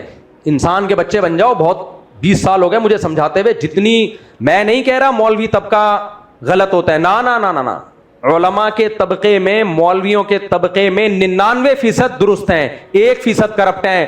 لیکن پھیلے ہوئے کون ہے, وہ دھوں سنی 1% نے جمائی ہوئی ہے. اور جو بیچارہ امام شریف شرفا ہوگا اس کی تو تنخواہ ایسی ہوگی نا, اس کو ذلیل کر کے رکھا ہوا ہوگا بیچارے کو. ایسی تنخواہ اس کو دیتے ہیں, ایسی تنخواہ اس کو سڑا کے ترسا کے دیتے ہیں, اور بڑھانے کا کوئی سسٹم نہیں ہے. ریٹائرمنٹ کے بعد تو کوئی حال نہیں ہوتا اس کا. یہ واحد طبقہ ہے جس میں ریٹائرمنٹ کے بعد ثواب کے علاوہ کچھ بھی نہیں ملتا. ہم نے دیکھے 30 سال مسجد کی امامت کی, امام جب بڑھاپے میں ریٹائر ہوا ہے بچوں کے پاس پاؤں میں پہننے کی چپل بھی نہیں. شریف امام کا یہ حال کیا ہوا ہے. اور جو امام ہوشیار ہوتا ہے مسجد میں آتا ہے, ادھر رویا دھویا, اس کو ہم نوا بنایا, ادھر یہ چند طریقے ہوتے ہیں مذہبی لوگوں کے الو بنانے کے. یہ یاد رکھو, میں ٹاپک سے ہٹ رہا ہوں اور اتنی پبلک اکٹھی بہت مشکل سے ہوتی ہے. مذہبی لوگوں کے الو بنانے کے طریقے یاد رہے گا. عنوان اسلامیات میں سوچ رہا ہوں نصاب میں شامل کراؤں اس کو, ایم اے اسلامیات میں یہ شامل ہوگا اگر مجھے حکومت ملی تو. مذہبی لوگوں کو الو بنانے کے طریقے. پہلا طریقہ تو وہی عملیات, جن چڑیل بھوت آسے فلانا, اس سے لوگ ایسا عقیدت میں, کیونکہ ہر گھر میں پریشانی ہے. آپ نے جن چڑیل بھوت بول دیا وہ آپ کا مرید ہو جائے گا. وہ نہ مفتیوں کو بزرگوں کو تو 2 ٹکے کا نہیں سمجھے گا, وہ کہے گا پہنچے ہوئے تو یہ ہیں. اور کچھ مسمرزم بھی سیکھ لو. یہ مذہبی لوگوں کا کیا ہے یار, وہ پڑھ کے دیتے ہیں حضرت جی کچھ ایسے پڑھ کے دیتے ہیں, بڑا فائدہ. حالانکہ کوئی فائدہ نہیں ہو رہا, لیکن بس دماغ میں کھوپڑی میں بھوسا بھر گیا کہ فائدہ ہوتا ہے. یہ سب سے بڑا طریقہ ہے. اور یہ ایسا حرام خوروں کا ایسا طریقہ کہ ایسے مدرسوں کے محتمم 4 بیویاں لے کے گھوم رہے ہیں, بزنس ان کا اتنا, لوگ پیسہ لا رہے ہیں اور ان کو رکھنے کے لیے جگہ نہیں ہے. اس میں لوگ کہتے ہیں حضرت جی تو پیسے لیتے ہی نہیں, وہ زیادہ بڑا فراڈی ہے جو پیسے نہیں لے رہا. اس کو پتا ہے پیسے لوں گا تو 500 روپے ریٹ ہوگا, جب نہیں لوں گا تو پھر ٹھیک ہو گیا تو 5 کروڑ لا کے دے گا. یہ الو نہیں بنایا کرو مجھے کہ حضرت جی پیسے نہیں لیتے. جو پیسے نہیں لیتے وہ زیادہ بڑا فراڈی ہے. اور یہ بھی مت بولا کرو عامل تبلیغی ہے, بھائی رائے کا مقیم ہی کیوں نہ ہو, جامع الرشید کا شیخ الحدیث ہی کیوں نہ ہو, ختم. یہ نہیں ہوتا. عامل سے میری مراد جو جن چڑیل بھوت کا کام کرتے ہیں. بس یہ کہہ دیا کافی ہے اتنا. ہم نے بڑے دیکھے ہیں, تبھی تو میں کہتا ہوں ہے تو لاؤ نا, ہمارے سامنے بھی لاؤ نا, کچھ کرے نا یار. کچھ ہمیں بھی کہیں سے بیٹھ کے آن لائن کی ضرورت ہی نہیں ہے. بالمشافہ جادو کرے, بالمشافہ میرے اوپر یہاں آئے بیٹھے جادو کرے میرے اوپر بیٹھ کے. یہ تمہیں بیوقوف بنانے کے لیے اللہ نے پیدا کیے ہیں, جو تم جیسے معاذ اللہ, بہت معذرت کے ساتھ, کیونکہ مجھے پتا ہے پھر تم بیوقوف بنو گے جا کے ان لوگوں سے. چھوڑ دو یہ زائچے وائچے اور یہ فلیتے پلیتے اور فلانے ملک سے جادو ہو رہا ہے, اور یہ چھوڑ دو ٹوپی ڈرامے. میرا بھی صبح گلا خراب تھا, کھانسی آئی ہے, اینٹی الرجی کھائیے, کافی بہتر ہو گیا الحمدللہ. چھوڑو ابھی زیادہ آگے نہیں جاتے ہم, آگے چلو. تو دوسرا مذہبی لوگوں کا بیوقوف بنانے کا, بولو غصہ آ رہا ہے, ڈانٹوں گا, مذاق نہیں. رونا دھونا, 27ویں رات میں لاج بجھا کے روئیں گے, میں نہیں کہہ رہا جو دعاؤں میں رو رہا ہے وہ فراڈی ہے. اپنے بلا وجہ بے گناہ امام کو برا نہ سمجھنا شروع کر دو. ختم قرآن کے موقع پہ رونا آنا نیچرل ہے, لیکن اس رونے سے وہ جیسے آپ کے گناہ اللہ کے سامنے معاف کرا رہا ہوتا ہے نا، پورے سال جو اس نے آپ کے گناہ کیے ہوتے ہیں جو اس کے کھاتے میں، وہ آپ سے معاف کرا رہا ہوتا ہے بھرم ڈال کے کہ میں اتنا نیک ہوں، ایسا روتا ہوں، میں غلط نہیں ہو سکتا، مجھ سے اس پنکھے کا حساب کیوں لے رہے ہو کہ یہ پیسے کہاں گئے؟ سمجھ میں آ رہی ہے بات کہ نہیں آ رہی؟ مجھ سے کیوں پوچھ رہے ہو یہ گاڑی کہاں سے آئی؟ مجھ سے کیوں پوچھ رہے ہو کہ مسجد میں جتنے پیسے آ رہے ہیں کوئی آڈٹ کا سسٹم ہے ہی نہیں؟ مجھ سے کیوں پوچھ رہے ہو کہ ان مدرسوں کے لیے جو اس دن بکرا لے کر آیا تھا وہ بکرا کیا بک رہا ہے، کیا کہہ رہا ہے وہ بکرا؟ تو پھر ایسے امام کی ایک عادت یہ بھی ہوتی ہے جس سے اس کو خطرہ ہوتا ہے نا، فرض نماز کے بعد اس کا نام لے لے کے اسپیشل پیکج کی دعائیں ہوتی ہیں، یا اللہ جمشید صاحب، سب سے بڑا ٹینشن میرے لیے کون ہے؟ اندر اندر کہہ رہا ہوتا ہے جمشید صاحب، یا اللہ جمشید صاحب کو خوب مال و دولت عطا فرما، جمشید صاحب تو چوڑے میں آ گئے، مجھے اتنا پروٹوکول مل رہا ہے یار، آئندہ جمشید صاحب بولیں گے ان کے خلاف؟ دیکھو عقیدت کی چادر ہٹا دو. ہمارے مولانا راشد تھانوی رحمہ اللہ نے ایک بات لکھی ہے، عقیدت کے بجائے نا محبت کرنا سیکھو. عقیدت میں انسان اندھا ہوتا ہے، محبت میں عشق معاشقے میں تو اندھا ہوتا ہے، لیکن علماء صلحاء سے محبت میں اندھا نہیں ہو جاتا انسان. عقیدت کا مطلب ہے حضرت جی ہیں بس پہنچ گئے، اب کہیں بھی کوئی بھی کسی بھی ٹائم پہ کہیں بھی پہنچ سکتا ہے، کیا خیال ہے بھائی؟ اب پہنچے ہوئے آدمی سے کون حساب لے گا؟ ایک بات تو یہ. دوسرا، کسی کے رونے دھونے سے کبھی متاثر نہ ہو. یہ بڑا مسئلہ ہے ہماری قوم کے ساتھ. جو رو کے دکھڑے سنا رہا ہے اور یوں یوں یوں یوں بنا ہوا ہے، لوگ اس کو مظلوم سمجھتے ہیں اور طاقتور کو ہمیشہ ظالم سمجھتے ہیں. نہ میرے بھائی، ہو سکتا ہے جو طاقتور نظر آ رہا ہے وہ کمزور ہو، اور جو نظر آ رہا ہے کمزور وہ طاقتور ہو. اس کمبخت نے گیٹ اپ اپنا یتیموں مسکینوں والا بنایا ہوا ہو. بعض لوگ یہ بھی کر رہے ہوتے ہیں، بعض محتمم کے پاس کروڑوں روپے ہوتے ہیں، گیٹ اپ ایسا کہ ناڑا لٹک رہا ہے نیچے. لوگ کہیں حضرت جی کو تو ناڑا پہننے کی تمیز نہیں ہے، شلوار باندھنے کی تمیز. بھائی صاحب جا کے تحقیق تو کرو، اس نے کیا بنا لیا گاؤں میں، اپنے دیہاتوں میں بلڈنگیں بنا لی ہیں اس نے، پورے محل کھڑے کر دیے. دیکھو پیسہ دو طرح سے نکلتا ہے، یا تو بدماشی سے یا منہ سے. منہ غریبوں والا زکات والا بنا لو. تم خدا کے بندے، تمہارے پاس پیسہ ہے، تم اچھی شکل بنا کے گھومو، لیکن یہ شو کرنا ہے کہ جی میں کچھ ہے ہی نہیں. اس سے لوگ کیا ہوتے ہیں بولو؟ متاثر. لوگ اس سے متاثر ہوتے ہیں کہ یار بیچارے کا. بھائی گیٹ اپ سے کبھی متاثر مت ہو. یوسف علیہ السلام کے بھائی اپنے سگے بھائی کو کنویں میں ڈال کے آئے تھے اور باپ کے سامنے آ کے رو رہے تھے، ہمارے بھائی کو بھیڑیے نے کھا لیا ہے. دو آدمی روتے ہیں. فراڈیوں کی دو علامتیں ہوتی ہیں، یا تو بدماشی کرے گا وہ، لیکن اگر بدماشی کی طاقت نہیں ہے تو مظلوم بن کے لوگوں سے پیسہ حاصل کرے گا. سمجھ میں آ رہی ہے بات؟ گھروں میں جب جھگڑا ہوتا ہے، اگر شوہر غلط ہو تو شوہر روئے گا نہیں. شوہر پہ لوگ دباؤ ڈالیں گے، تو نے یہ ظلم کیا، تو نے یہ ظلم کیا، اس پہ ظلم کو قائل کریں گے، چماٹ ماریں گے، خلا کی طرف جائیں گے وغیرہ وغیرہ. لیکن اگر عورت ظالم ہو نا تو بسا اوقات وہ رو دھو کے اپنے آپ کو مظلوم شو کر دیتی. ہمارے ایک جاننے والے میں جھگڑا ہوا میاں بیوی کا. بعض دفعہ مرد ظالم نکلتا ہے، بعض دفعہ عورت ظالم نکلتی ہے. تو وہ عورت ظالم نکلی. رو زیادہ کون رہی تھی؟ عورت. تو میں نے اس آدمی سے کہا، میں نے کہا یہ تو مسئلہ ہی خراب ہو گیا، تو تیری بیوی ظلم زیادتی کر رہی ہے، تو تیرے رشتے دار پھر کیوں نہیں مانتے؟ کہتا مجھے اس طرح رونا نہیں آتا جیسے اس کو آ رہا ہے، مجھے اس طریقے سے رونا نہیں آتا جیسے اس کو آ رہا ہے. تو یہ قوم کی نفسیات ہے کہ جو روئے گا دھوئے گا ہی ہوں ہاں کرے گا، لوگ سارے اس کی طرف مائل ہو جاتے ہیں. تو میرے بھائی جو وقف کی چیزیں ہوتی ہیں، مسجد ہے، مدرسہ ہے، ہم تو حکومت کو بول رہے ہیں کرپٹ ہے، ہمارے تو کیا، لیکن آپ کی مسجد میں کرپشن ہو رہی ہے، آپ کے پڑوس میں مدرسے میں کرپشن ہو رہی ہے، آپ کی ذمہ داری ہے، انتظامیہ کی ذمہ داری ہے جا کے دیکھے پوچھے بھائی کیا ہے یہ. اور پھر وہ مولانا یہ نہیں کہہ سکتے کہ میں تم کون ہوتے مجھ سے پوچھنے والا. نہیں، آپ کو جواب دینا پڑے گا. ہم ہوتے ہیں پوچھنے والے، جواب دو آپ، ورنہ اپنی عزت خود ہمارے ہاتھوں خراب کر رہے ہو. پھر ایسے امام کو جب نکالا جاتا ہے نا تو وہ 100 لوگوں کو جا کے اس نے اپنا ہمنوا بنایا ہوا، تو رو کے دو ہائے دیکھو مجھے نکالنے والے ہیں، مجھے اب کیا کرنے والے ہیں، میں تو جا رہا ہوں بس میں چلا جاؤں گا، کسی بھی دن آپ دیکھیں گے میں نہیں ہوں گا. لوگ کہہ رہے نہیں ہم آپ کو جانے. یہ نہیں کہ جا کے تحقیق کرو یہ کیوں نکال رہے ہیں، اس کو ہو کیا رہا ہے، کوئی تحقیق نہیں. ایک جگہ میں امامت کرتا تھا، وہاں امام کرپشن کرتے ہوئے پکڑا گیا، مجھ سے پہلا والا امام. تو لوگوں نے فیصلہ کیا نکالو، وہ بھائی نکال پائے بھائی، کیونکہ اس نے سب سے پہلے محلے کی عورتوں سے تعلقات بنائے تھے، کیونکہ عورتیں جلدی متاثر ہوتی ہیں. ہر انٹی پہ دم کیا ہوا اس کمبخت نے، ہر انٹی کو دعائیں دی ہوئی، سارے محلے کی عورتیں ڈنڈے لے کے نکل گئیں، اس امام کو نہیں ہم جانے دیں گے. اب اتنی عورتوں کو بٹھا کے کون سمجھائے کہ بھائی اس نے کیا کیا ہے، کیا اس پہ الزامات ہیں. نا جذبات سے متاثر کیا کس کو؟ محلے کی خواتین. تو فراڈی آدمی یا تو 3 چیزوں سے وہ کرتا ہے، یا تو بدماشی دکھائے گا، بھائی ڈنڈا ہے بس جو اکھاڑنا ہے اکھاڑ لو، نہیں جا رہے ہیں یہاں سے جاؤ. دوسرا طریقہ رونا دھونا. تیسرا قسمیں. قسمیں بھی بہت اٹھاتے, خدا کی قسم یہ غلط بول رہے ہیں, دلیل کیا؟ پر خدا کی قسم یہ دلیل ہے, خدا کی قسم میں ایسا نہیں ہو. بھائی دلیل کیا ہے؟ ان کے پاس تو گواہ ہیں, ثبوت ہیں, خدا کی قسم غلط ہیں, بس یہ چل رہا ہوگا. تو اس لیے کبھی بھی متاثر بولو. ایک دفعہ تبلیغ والے گئے ہوئے تھے جماعت میں, ایک عامل تھا, وہ دم کر کے نا, حالانکہ تبلیغ میں ان چیزوں پر پابندی ہے, تو میرے پاس فون آیا, وہ جماعت کا پشاور میں کہیں کہہ رہے ہیں یار ہمارے پاس یہ ایک عامل نکل آیا, یہ پتہ نہیں دم کرتا رہتا ہے, لوگوں کی طبیعتیں خراب ہو رہی. میں نے کہا رکھ کے چماٹ مارو اس کو. کہہ رہے ہیں بزرگوں نے منع کیا ہوا, ایسا نہ ہو. میں نے کہا بزرگ کو بتانا بعد میں, چماٹ پہلے مارو. آپ یقین کریں ابھی چماٹ مارا نہیں انہوں نے, اور وہ جو خراب ہوئے تھے نا طبیعتیں, وہ ٹھیک ہو گئے. انہوں نے کہا مصطفیٰ جب سے آپ کا بیان چلا ہے نا, یہ کلپ آیا ادھر کہ چماٹ مارو, بس وہ عامل بھی ٹھیک, وہ جن چڑیل بھی الحمدللہ غائب. تو میرے بھائی دیکھو, جس میں کانفیڈنس نہیں ہے نا, وہ دنیا میں کوئی کام نہیں کر سکتا. تو اس لیے یہ جو مذہبی لوگ, میں تو مذہب میری فیلڈ ہے نا, اس لیے میں مذہبی لوگوں کی بات کر رہا ہوں. کرپشن مذہبی لوگوں سے زیادہ دوسروں میں ہے, یہ ذہن میں رکھنا. زیادہ کرپشن کس میں ہے؟ دوسروں میں. لیکن میں چونکہ مذہبی ہوں خود بھی, اور مجھ سے لوگ پوچھتے ہیں, میں بتاتا ہوں میرے پاس پیسہ کہاں سے آیا اور کتنا آیا ہے, یہ بتاتا ہوں. میں پابند ہوں اس کا, کیونکہ میرے کنٹرول میں مسجد ہے, مدرسہ ہے. اب تو نہیں ہے مدرسہ ہم نے ختم کر دیا, دوبارہ بنائیں گے, لیکن کنٹرول میں مالیاتی ادارہ تو ہے نا, ٹرسٹ ہے میرا, تو میں ذمہ دار ہوں, میں بتاؤں کہاں سے آیا پیسہ.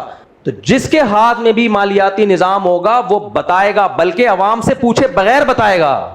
عوام سے, میں جب یہاں میرے پاس گاڑی آئی ہے, میں اسی وقت سے ممبر پہ بتا رہا ہوں, مجھ پہ انگلیاں نہیں اٹھانا, مجھ سے پوچھنا یہ گاڑی کہاں سے آئی, 4 بیویوں کا خرچہ کیسے اٹھاتے, پوچھو مجھ سے. تو یہ اسلام بھائی سب کے لیے ہے. قرآن کی سب سے لمبی آیت ہے, معاملات کو لکھو تاکہ پیسہ کسی کا دائیں بائیں نہ ہو. خیر ہم ٹاپک سے ہٹ گئے, جلدی سے موضوع پہ آ کے میں بیان کو ختم کرتا ہوں. تو نبی صلی اللہ علیہ وسلم نے کیا فرمایا کہ دل ہے تو سب سے زیادہ محنت کس پہ ہونی چاہیے؟ دل پہ. اس کو ٹھیک کیسے کیا جائے؟ اب بھائی گراؤنڈ ریئلٹی کے خلاف ہے, ہر جگہ کیا نظر آ رہا ہے؟ پیسے والا کامیاب نظر آ رہا ہے. تو پیغمبروں نے اس کے دل کے قبلے کو ٹھیک کیا ہے, یہ بتا کے کہ یہ آخرت کے مقابلے میں اس کی 2 ٹکے کی حیثیت نہیں ہے. جہاں یہ بلڈنگیں ہیں وہاں قبرستان بھی تو ہے نا, کیا خیال ہے؟ صبح شام جنازے بھی تو ہیں, لاشیں بھی تو ہیں. 30 سال کے لوگوں کو ہارٹ اٹیک ہو رہا ہے, 30 سال کے جوانوں کو ہارٹ اٹیک ہو رہا ہے, وہاں یہ بھی تو ہے. پھر وہاں یہ بھی تو ہے, پیسے کے ساتھ بڑھاپا بھی تو ہے, 20 چیزیں ہیں. اور پھر یہ پیسہ دینا اللہ کے ہاتھ میں, اس پیسے میں برکت کس کے ہاتھ میں ہے؟ اللہ کے ہاتھ میں. آپ کی آمدن منتھلی 10 لاکھ ہو گئی, خرچے اللہ نے 15 لاکھ کے ڈال دیا آپ کے اوپر. ہم نے اپنی زندگی میں ایسے لوگوں کو دیکھا ہے, ٹھیک ٹھاک مالدار تھے, ایک علاج میں ساری دولت نکل گئی ان کی, ساری دولت. ایک بیماری آئی اور سب کچھ بک گیا, ساری زندگی یہ کمایا ہوا 2 دن میں ختم. تو بھائی بہت اچھی ہے, لیکن اتنی نہیں جتنی نظر آ رہی ہے. ایک دوسرا پہلو بھی ہے اس کا. لہذا کماؤ, مل جائے شکر ادا کرو, نہیں ملے ٹینشن لینے کا نہیں ہے. اور یہ جو عزت دیکھ کے متاثر ہوتا ہے, ابے یار پیسے والا اتنی بڑی گاڑی میں گھوم رہا ہے اور غریب آدمی کو دیکھو ٹماٹر بیچ رہا ہے, ہائے ہائے ہائے ہائے. تو کوئی بات نہیں یار, ٹماٹر بیچ کے رات کو سو رہا ہے, تم بھی ٹماٹر بیچ کے سو جانا رات کو. زیادہ دن کی بات نہیں ہے, 20-30 سال میں وہ بھی قبر کی کیڑوں میں اور آپ بھی قبر کے کیڑوں میں. تو جب دونوں کا فیوچر کیڑے ہی ہے تو پھر اس کیڑے کو نکالو جو پہلے سے آیا ہوا ہے. کیڑوں کا جو ٹائم ہے نا, اسی ٹائم پہ آئے کیڑے. تو میرا خیال ہے, کیا خیال ہے؟ بہت مشکل ہے سمجھا. کیڑوں کے لیے اللہ نے ایک ٹائم رکھا ہوا ہے قبر میں, اس سے پہلے جو بھی کیڑا ہوگا وہ ٹھیک نہیں ہوگا. صحیح. تو میرے بھائی یہ دنیا بہت اچھی ہے, اتنی نہیں جتنی میں اور آپ سمجھ رہے. تو شریعت نے کتنی بیلنس بات کی ہے. کماؤ بھائی, خرکار کے گدھے مت بنو. اجملوا فی الطلب, اللہ کے نبی نے فرمایا کسی بھی چیز کو طلب کرنے میں اعتدال سے کام لو, بیلنس. اپنی صحت کا بھی خیال ہو, اور بیوی بچوں کو بھی ٹائم دیا جائے, اور پھر کاروبار کو بھی ٹائم دیا جائے. تو مل جائے ٹھیک ہے, نہیں ملے تو بھی ٹھیک ہے. ٹینشن کس بات کی ہے؟ اور یہ کہ میں وہ آگے نکل گیا میں پیچھے رہ گیا, کوئی بات نہیں, وہ آگے نکل کے بھی قبر میں جائے گا, ہم پیچھے رہ کے بھی کہاں جائیں گے. یہ ایسے ہے جیسے پشاور جانا تھا, ایک جہاز میں پہلے پہنچ گیا, آپ بس میں آ رہے ہو, آپ بولو کوئی بات نہیں اگلے دن میں بھی وہیں پہ